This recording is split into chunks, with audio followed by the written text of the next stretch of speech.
wait for 2 minutes? We'll talk about some really profit-making businesses now, the wholesale bank, retail assets. We spoke about all the technology and all those good things, but let's talk about the money.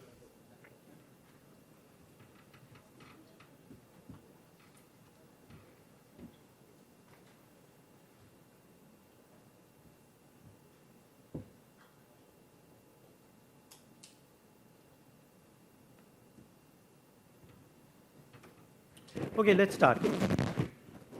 So good afternoon, folks. We met about 3.5 years ago. For many of you were here. And what I spoke about the wholesale bank at that point in time was that we are in the process of changing the culture of the wholesale bank, changing the structure of the wholesale bank, getting new people in, and in a sense rejuvenating the wholesale bank such that it becomes predictable and profitable. I think I'm delighted to say that now, as I stand in front of you, I think we've ticked the boxes on all those matters. We are done as far as creating a new risk framework for the wholesale bank, and we now live by it. And you'll see some of the numbers as we go forward. The structure has changed and now well developed. There's a separation of underwriting, product, and coverage. The coverage RM is really the pivot to deliver one axis. All morning you've been hearing about one axis and how the bank is in a sense coming together to deliver each other's products, and in a sense the pivot of that in many cases is the coverage RM. In terms of people, all the senior management hires are all done. In fact, they're now anything between 2 to 4 years in the system. And if you look at all the segmental numbers, you'll find that whether it is at a PPOP level or at a PAT level, the profitability of the wholesale bank has considerably improved over the last 3 years. So what's really happened, where Axis Bank was in a sense struggling as a one-engine player between, let's say, 2013 and 18, we are now in a situation where both engines, i.e. retail and wholesale, are chugging along quite nicely. And therefore, you're seeing some of the numbers that you saw this morning that Amitabh presented. As far as the wholesale bank itself is concerned, CAGR growth over the last 3 years has been good. I know that there has been some concerns about how we are picking and choosing in terms of growth, and we'll talk about that during the course of the next 20 minutes or so. Some of our select sectors, Sangram spoke about the MSME, including the mid-corporate sector. Our mid-corporate book has trebled in the last 3 years and continues to grow very strongly. Our transaction banking fees, as a percentage of the total fees, one of the big pivots that has also happened over the last 3 years is we used to be traditionally a very heavy credit fee focused wholesale bank that is now pivoted to a more sustainable transaction banking fee franchise. And ultimately, much of this franchise, and you'll hear from Vivek as well, much of this franchise is really franchise fees, annuity incomes that will continue to build out as we go forward. We're gaining market shares in various parts of our business. Foreign LCs have gone from 5% to 14%. I just want to use the LC example because ultimately one of the things that the customer wants is LCs to be issued very quickly in the space of 1 hour, 2 hours, 3 hours. It's very technology driven. And so therefore, the fact that we are gaining market share in LCs is a testimony to the fact that our service standards are delivering to the large corporates in this country, and technology that we've been speaking about all morning is actually working. And I think whenever we had a conversation about Axis and wholesale bank, it was really about credit costs, the quality of the book, etc. Mercifully, all that is now behind us.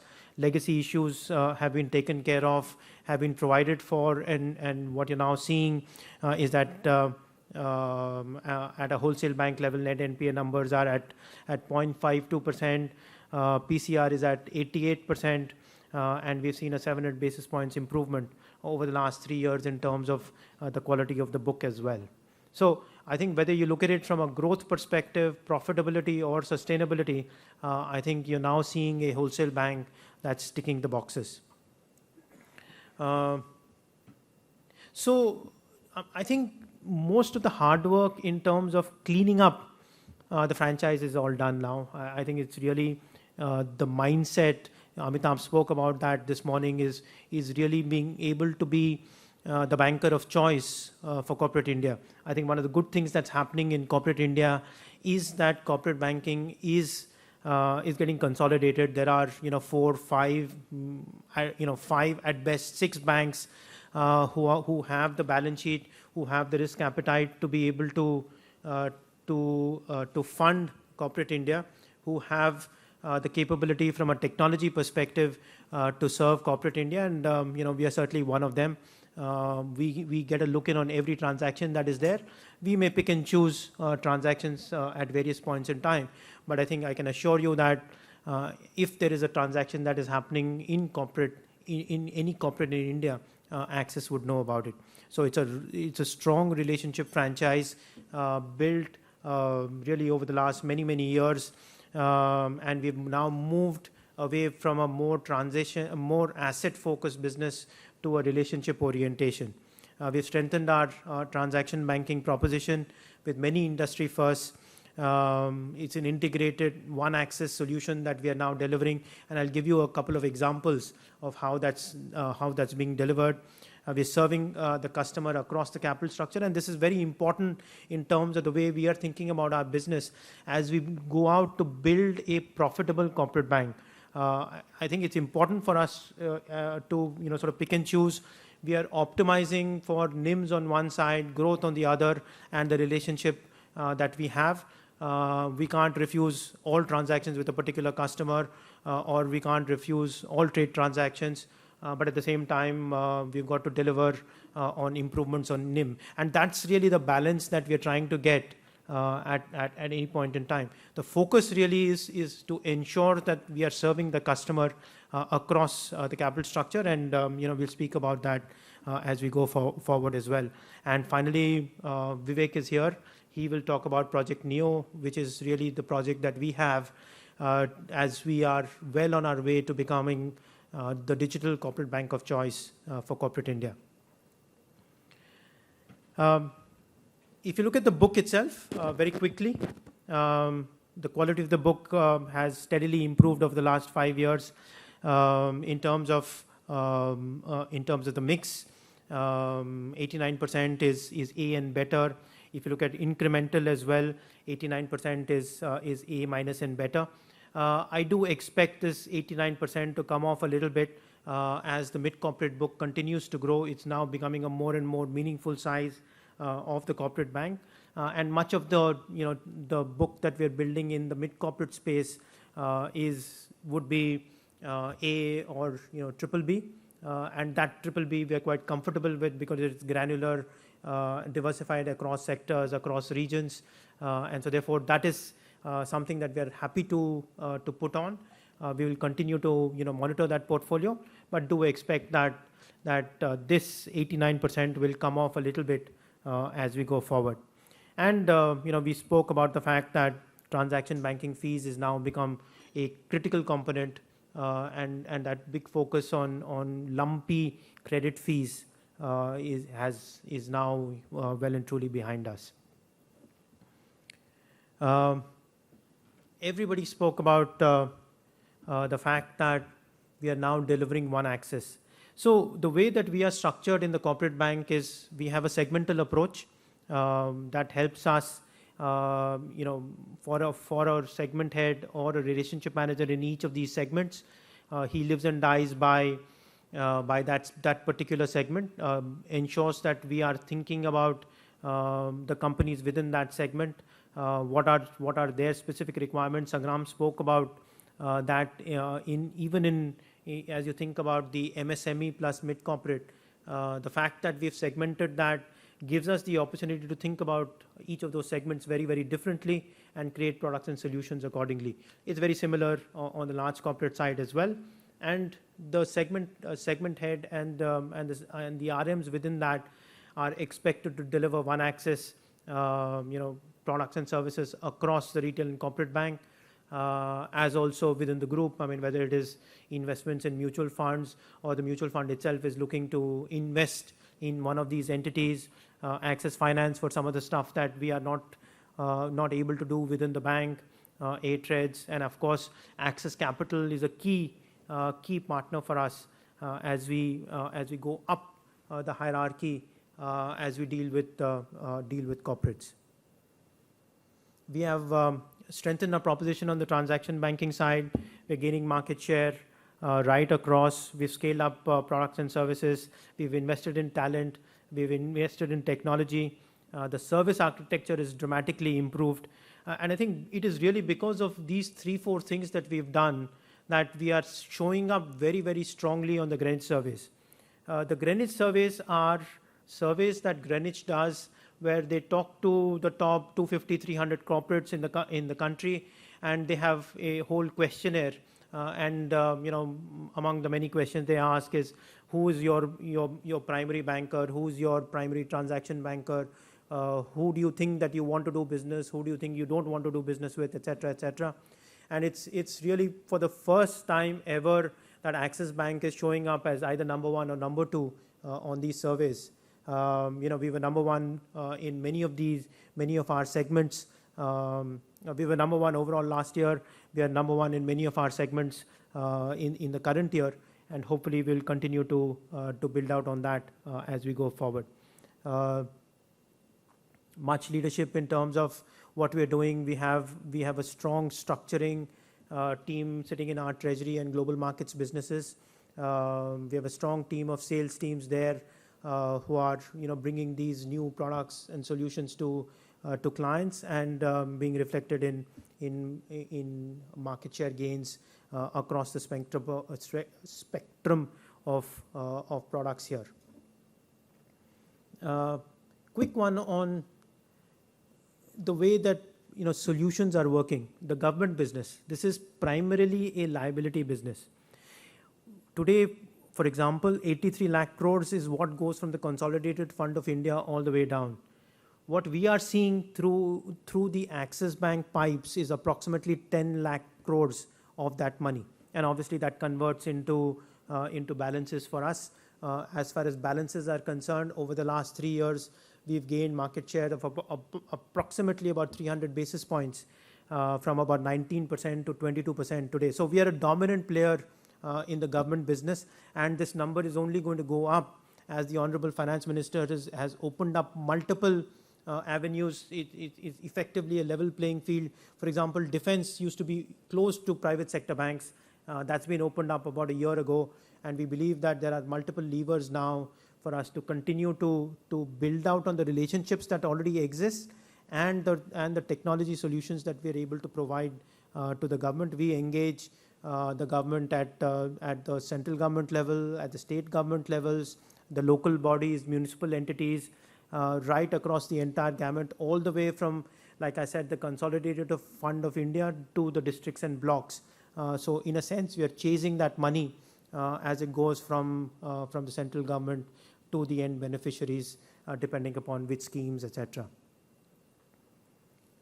The other interesting piece that I want to talk about is what we are doing with financial sponsors and the startup community, what we call the New Economy Group. So we have a dedicated practice to serve the financial sponsors. So there are about 167 financial sponsors that we work with extensively. So we would work with them in terms of capital account advisory, treasury and FX. So one of the largest FX options transactions that's happened in this country, $500 million, a single ticket FX option contract of $500 million for one of these sponsors was done by Axis. So that in a sense will also show you the size, scale, depth of capabilities that we now have built out on the treasury side as well. We were able to transact that complex transaction for customers and be able to sell down that risk very, very quickly, and net, through in that transaction, we made some money as well. So those are some of the things that we do for financial sponsors. We work extensively with Access Capital. Obviously, there are either investments or exits, as the case may be. So we would work extensively with financial sponsors within that space. So we serve not just the financial sponsors as a fund or an AIF, as the case may be, but also we work with all the investee companies. So what we would expect is that in each of these cases, we have some sort of a relationship or want to have a relationship with many of these investee companies of the financial sponsors, and that's worked really well. We've also used our own balance sheet to invest in some of these companies to get preferred access to investee companies as well. So that's as far as the financial sponsors group is concerned. I think, as I talk to the Blackstones and Brookfields of the world, I do believe that this is a unique practice, and the way that we are covering with a one-stop shop the financial sponsors group, I think is in a sense unique, because I don't think any other bank is following this sort of dedicated approach to financial sponsors. On the other side is the new economy group. 60% of unicorns in this country are served by us. 30% of all Series A and above companies are served by us. It's a very exciting space to be in, and there are multiple things that we are able to do with these guys. Once again, the one access approach. Yes, in some cases we do lend to them, but it's primarily focused around transaction banking, our retail banking. They would talk to Samir and team or Sanjeev and team on the cards and payments businesses, and so on and so forth. So we not only help them from a banking perspective, but one of the things that they are very keen is to see how we can help them grow their businesses. And so therefore, we would to some degree work as a marketplace as well. So can we connect a supplier to one of our large corporates? Can we connect a logistics company to one of our large corporates, and so on and so forth. And I think that helps us build relationships with many of these entities as we go forward, and they begin to then focus on us not just as a banker, but also, really as a banker of choice, because we are also helping them, build out their businesses as well. And I think it's very important for us to continue to engage within this space. Both, Amitabh, myself, and the teams are, we do regular interactions with founders across Delhi, Bombay, Bangalore, and I think it's very important for us to create that buzz within this space. It's an exciting space to be in, and I do believe that it will continue to grow as we go forward. So the point on serving the customer across a capital structure, we have the capability to, our first and primary focus is to serve the customer. So if the customer wants to raise bank debt, we would do that for him. Maybe we would hold some of it on our balance sheet and sell down the rest. If the customer wants to raise bonds, especially now with the new SEBI regulations that 25% of their borrowings need to come through bonds, it just plays to our strength as a primary debt capital market player in the country. If the customer wants to raise equities in whatever form and shape, we would go to Access Capital, and Access Capital today, if you see over the last 1 year, 70% of IPOs are led by Access Capital. So that's the kind of strength that we bring to the corporate. So therefore, using the balance sheet, our own balance sheet, is only one way to be able to serve the customer. Our incomes therefore would come either through NII if we hold the bond or the loan, or would come through fee incomes, syndication fees, or some of the fees which would obviously sit in Access Capital. But I think ultimately the focus that we have is to look at relationship RAROC across each of our clients and ensure that number is continuing to grow, and ultimately that will obviously convert into higher and higher PPOPs and PATs for the corporate bank. We have over 750 RMs, and we serve clients across about 100 odd cities. And I think one of the big recognitions that we've been able to get, and you've heard a lot about One Axis and the Asian Banker of the Year. We are the first Indian bank to ever win that award, by the way. It's in a sense like the Oscars for the capital markets. And one of the things that they spoke about is exactly this, that many banks talk about the fact about how they bring the whole bank together, but here is a bank that has actually done it, both on the equity capital market side, executing complex transactions, as well as on the debt capital market side, executing complex transactions. So we are quite thrilled by the fact that we are on that list. An Indian bank getting an Asian Banker of the Year award is to our mind a very, very big deal. So not a very well disguised, but this is a leading telecom company. Just look at the number of things that we do for this telecom company. Obviously, we lend to them. We are transaction bankers. The mutual fund gets some investments into them. They are on InvoiceSmart with us. We have a co-branded credit card. We have POS terminals across each of their shops. We are empaneled for salary.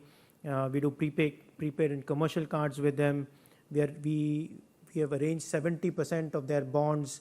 We have 100% share of the trustee business through Access Trustees. We have lead arranged, and we're bankers to every rights issue that they have done over the last 3 years.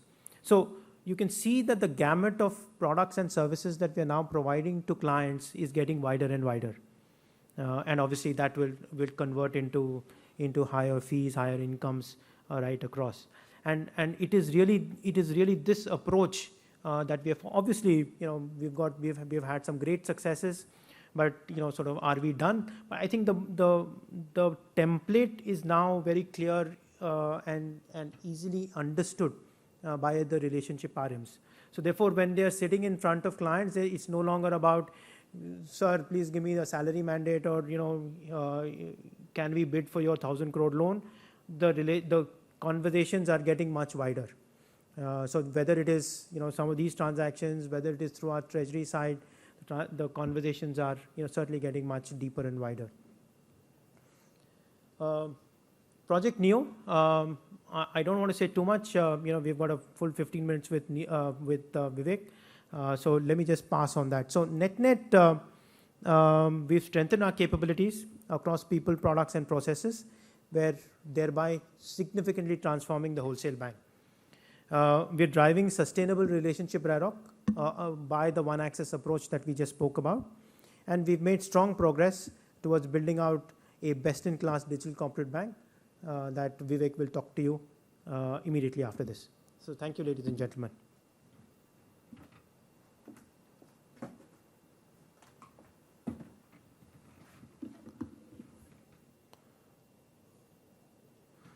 Good afternoon. Thanks, Rajiv.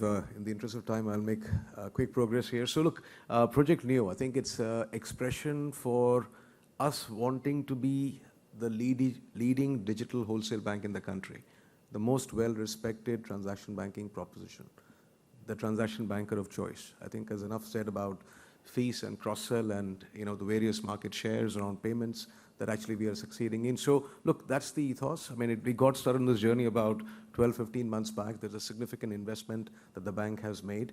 There are 4 key parts to Project Neo. I mean, what you see out there is new build in terms of how we actually genuinely leapfrog where the market is. So this is not about catching up. We genuinely want to leapfrog where the market is. What we have been kept honest, and we've worked with consultants, we worked with McKinsey on this one, for instance, to say, look, whatever we're building in Project Neo has to be best in breed, not only from an Indian market perspective, but it has to be comparable to what HSBC does in Hong Kong, a DBS does in Singapore, or a JP Morgan does in the US. So that's the kind of rigor we brought into place as we've gone about redesigning the customer experience, the customer journeys. There's a very strong focus also on making sure that as we push hard on the liability agenda, right? We're on the last legs of coming through with a mobile proposition, which is a beyond banking proposition for commercial banking. So I'll talk about that a little later. We're also fixing basically the underlying existing platforms. So we can't be successful in a forward-looking business and drive a lot of volumes if the underlying resiliency, the infrastructure, is not where it needs to be. So there is a significant amount of rewiring of older infrastructure technology that is taking place. I'll pause here, take a slight detour. So the next time any of you in the room actually order a pizza, I want you to think about Axis Bank. I repeat, the next time any of you order a pizza, right, on an app, I want you to think of Axis Bank. Now, why do I say that?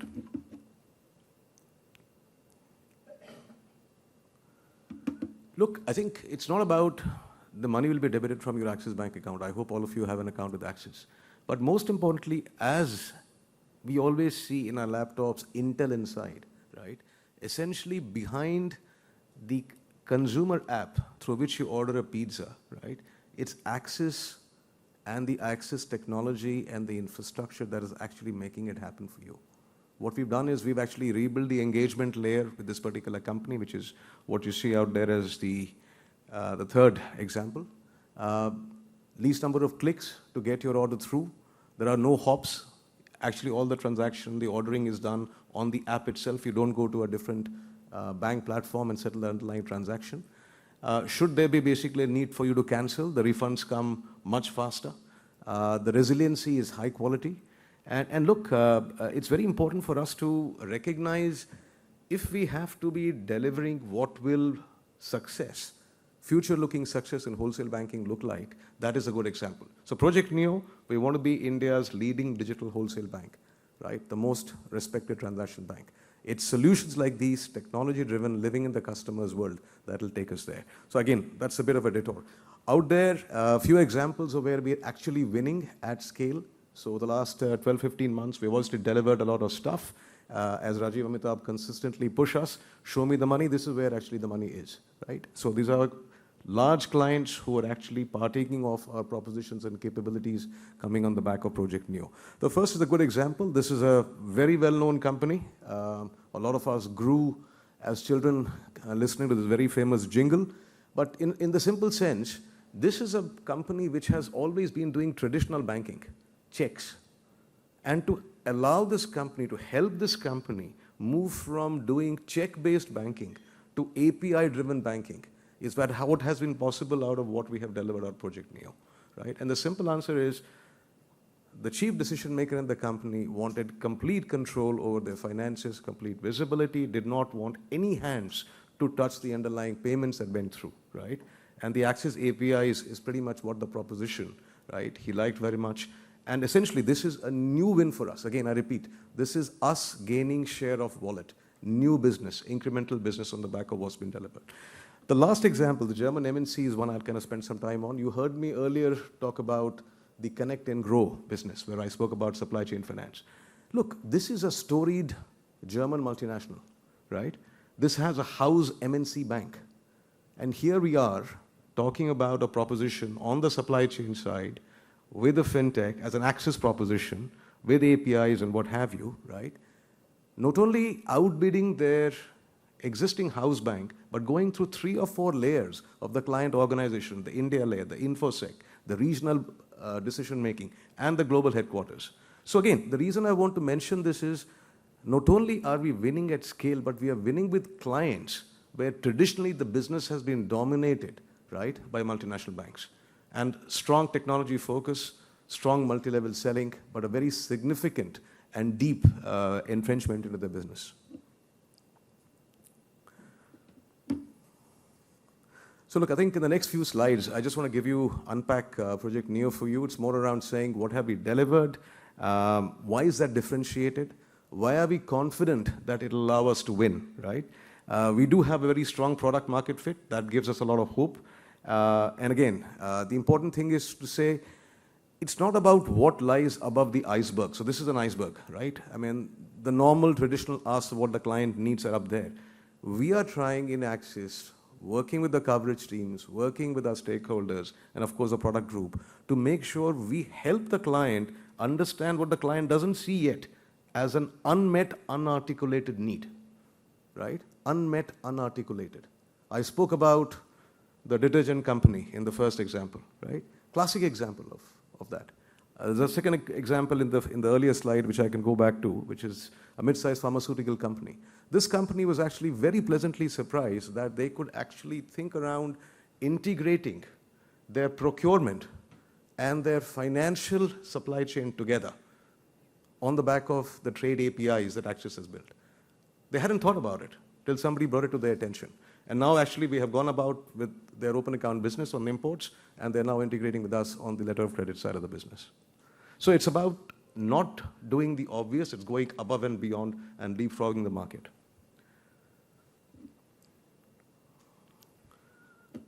Look, this is what the roadmap looks like. It's important for us to quickly give you a sneak peek of what the various component parts are. Leading with APIs is absolutely at the heart of the Project Neo agenda. We are live at scale with 100 plus APIs across trade, cash management, and others. I would like to think we are already India's leading API bank as of this point in time, and we are winning. And there are some stats that I'm actually going to share about volumes that are coming through the API channel. Very important, like I said, to continue to push on the liability agenda beyond banking. So that's basically the last legs on where we are coming up with an SME proposition, mobile-led. Should soon hear about it. In a sense, beyond banking here means imagine a client in Sagram's world, an MSME client, who today wants to do tax filing, who today wants to do payroll, who today wants us to integrate at the drop of a hat with Tally and Zoho and the others. That's all going to be possible through one single app, right? That's really basically the vision we have around the second part of Project Neo. Third is well understood. I think, look, we got to be the easiest bank to do business, and we are making significant strides into the respective product journeys. Fourth is what most banks don't do, and hence we took it upon ourselves to critically review what we need to do, and most importantly, leapfrog. So here is about a client who does, let's say, an import transaction, has a foreign exchange need. The underlying transaction will lie into his current account. But all these journeys across all banks are disparate. They're on 3 different portals. The client has to log in 4 different times. The lack of visibility around a treasurer to take a hedge on the underlying imports. How do we bring it all together? So that's about the integrated set of journeys. The fifth is obviously the very important financial and physical supply chain integration, right? How do we solve for the client? It's not about what the client reaches out at the bank to and eventually end up making a payment. It's about saying, if I am actually an importer, my logistics, my EDPMS data, my customs data, how does it all come together with where I need to do banking?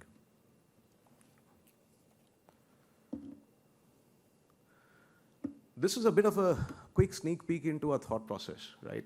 We would like to basically think we are doing a decent job on thought leadership. We have looked at all use cases possible. And what this basically slide shows you is, we've got basically an XY axis on complexity of clients, right? And how clients living in the customer's world again want to use channels. So to the extent that you have clients who prefer using their own channels, right? We have the top left and the right hand options already worked out.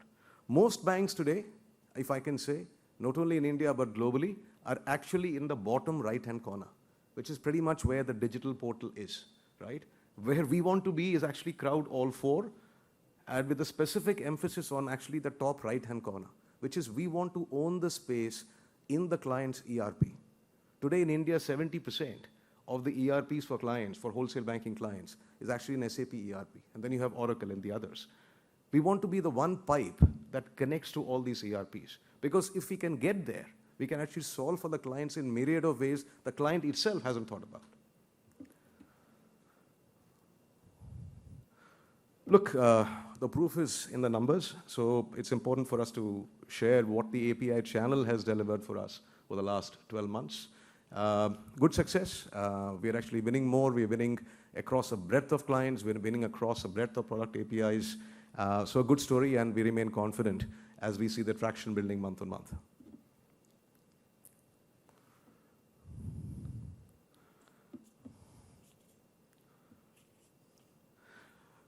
This was a slide which I thought would be useful, and I'll request you when you get some time in the break to also go across to the booth outside. There's a Project Neo booth, and the team is out there. How does a client today experience Project Neo? I don't want this to be something out there in the air. Yes, we are winning, but how do you feel it? So this is how a client would feel it. A sophisticated client who has the tech, who has the smarts, is willing to actually come onto a developer portal of Axis Bank and self-integrate. This is a best-in-class developer portal. Whether it's HSBC or comparable banks, we've actually had this hygiene check, right? This is miles ahead. Why is it miles ahead? First, it's end-to-end digital. From the time the customer does a registration, to going into sandbox testing, to doing a UAT, to go into production, all digital, right? And there is very useful API analytics. So think about it this way. A client is doing multiple transactions in the bank, multiple hooks, multiple lines of conversations, treasury, trade, cash, call it whatever. The entire API dashboard tells him, literally at the drop of a hat, which APIs are working, what's the throughput, right? How much volumes were there comparable to yesterday? This is real-time information that is not available through a traditional batch SFTP-based processing that typically happens and is in vogue. Of course, paper is completely a different ballgame. So look, this is very important for us to get right. So clients who are savvy, who have the smarts, are able to integrate. Approximately 25 to 30 clients every month today on the wholesale banking side are actually using this developer portal and getting themselves self-integrated. And this number we expect only to increase. We do recognize that not all clients will be in this place, not because they're not capable, because they're busy, right? They got large investment agendas, capex cycle, tightness on IT budgets. So look, we try to make it also easy for those clients to basically help themselves. So we've actually come up with an IP which Axis has, which is essentially a connector, right? Which a client today, a very large client today, can use and automatically connect very easily with their SAP ERP or their Oracle ERP. And to the extent that they need help with that, we also have partnerships that I referenced early in the conversation who can actually be at the customer's premises and help them close the last mile. Because the key item with any change agenda, guys, is it's hard to drive change because of resistance. We want to take the resistance away, right? We're making it as easy for the client to go down this journey. Clients love the value proposition. How do I basically drive the change? How do I get over the resistance? These are some ways by which we're doing it. The last slide. Look, just one more good example to say, how are we bringing together a combination of partnerships, technology, our value add to the partnerships to redefine their existing proposition, and us integrating it into our current inventory of digital assets. So look, here what we're trying to solve for. We are trying to solve for, imagine this to be a client, let's say who's in the paint business, right? Is selling to 3,000 distributors across the country. That business is growing at 20% Y on Y, right? Now, of the 3,000 distributors, he has 300, which are the very large ones. And then he has 2,700, which are the very small ones. Now, his challenge, the client's challenge is, they got a ton of money that is stuck in day sales outstanding. They got a 300 FTE or more larger back office that nothing else but calls up a distributor and says, hey, when have you paid my invoice, right? In which shape and form? How can I knock it off against basically the ledger that I have, right? So there's an expense line out there. And of course, this is all taking time away from the customer to grow sales, which is what the customers would like us to do. So this solution, working with a fintech and having made the adjustments, actually works in multifarious of ways. Firstly, we've come up with a mobile proposition, right, which is available to the distributor, who can actually log in. It is well integrated with an existing Axis inventory. And today, depending on, irrespective of the mode of payment, NEFT, RTGS, call it whatever, the distributor can choose, the money is collected, it automatically goes straight back into the ERP of the client and knocks the underlying receivable off, right? Achieves instantaneous reconciliation, right? Second, to the extent that there are those 300 large distributors who will not actually take this mobile app, who end up sending a check or an email, this has advanced analytics, AI and ML led, that allows us to actually help the client knock off the outstandings in the ERP. Now, we are taking this a step further, right? What's actually coming down the pipe is we are actually going to be also making bank funding available on the back of this, which means if the underlying distributor needs financing, right? The distributor can choose so, and instead of actually debiting their account, they can avail of a distributor financing product from Axis. So look, I hope over the last 15 minutes, I've been able to give you a sense of what does success forward-looking in wholesale banking look like, right? What does succeeding to be India's leading digital wholesale bank look like? What does being the most respected transaction bank look like, right? We are very confident on the path we are trotting on. The wins are out there. We need to be humble. We need to keep delivering on the agenda, which is ambitious. Thanks for your attention. And like I said, next time you order a pizza, think of Axis Bank. Thank you.